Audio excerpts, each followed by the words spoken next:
That's a big cat. See it right there on the screen. I've seen it from up there. Yeah. I'm going to escape out of this. We're going to go back to our opening page here. I'm going to show you where these guidebooks are. We should have done that the first. Okay, we're going to go all the way down to the bottom. And right here on the left hand side it says guidebooks. I'm going to click on the guidebooks. I'm going to come down here, and this is for 2015. And this is going to tell us, it's going to give us some maps, and it's going to tell us some basic information about these hunts. The big game field regulations, they don't have 2015s in here yet, but this book is going to tell you the basic hunting regulations for the state of Utah. There will be a few changes, but this book right here will not come out for a couple of months.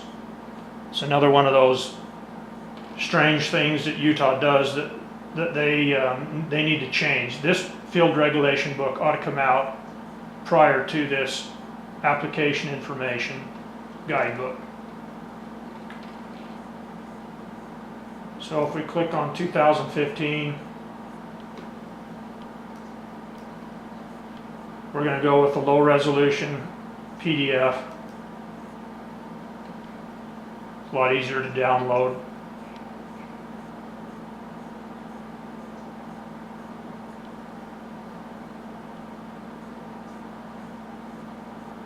Okay, and here's the manual.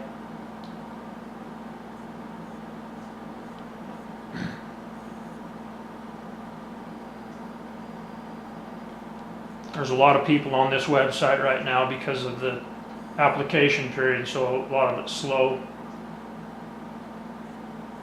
Okay, and this is going to tell you all about the new things that are going on with the hunts, the rules and regulations, some changes. It's going to tell you when the changes are going to come out once the Wildlife Board is met. It's going to give you the maps and the boundaries, talk about the antlerless big game hunting opportunities, your doe and your elk, cow elk permits. It's going to tell you that some of these deadlines, it's going to tell you that the results of the big game drawing will be available on or before May 29th, 2015. Here it goes, the field regulations will be available in June. And that's going to talk about the rules for big game and antlerless hunting. I mean, you'd think you'd want to know the rules before you applied, but you can always use last year's permit or last year's regulations and get a pretty good idea, and then you'll have a few changes every year. Okay, there are a lot of good programs for youth in Utah. There used to be a lifetime license program, but that no longer is in effect, except for those that are grandfathered in that joined the program before they quit doing it.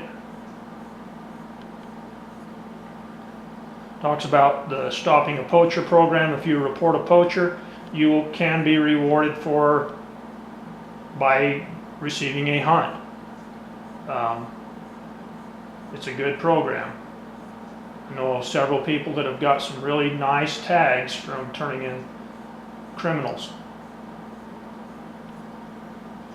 Okay, here's the 2015 season dates for general archery, general muzzleloader, your rifle hunts, your elk hunts.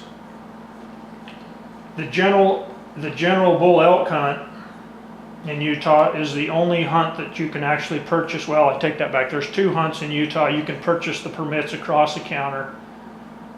That's the general season elk hunt and the harvest objective mountain lion hunting. Everything else in Utah is on a draw system. Okay, talks about residency. There are some depredation hunts in Utah. You can get some permits if you know landowners. They have conservation permits that can be acquired at the wildlife conservation banquets throughout Utah for the governor's tag deer and elk, and for many units in Utah for people that are serious about hunting or that are well off financially. The money that is gained from these conservation permits goes directly back into habitat.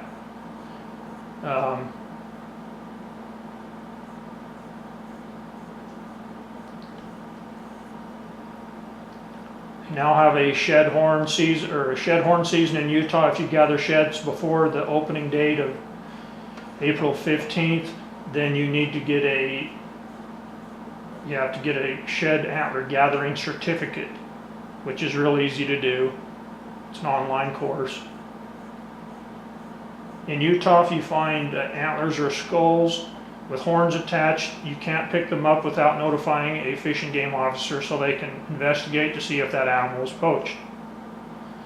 If they find the animal was not poached, it died of natural causes, they can award you the antlers.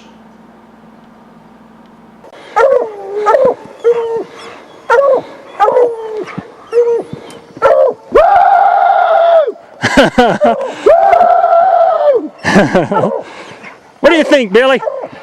Did you get that old lion? Look at that scratch on poor Billy. Yeah, that's a warrior right there.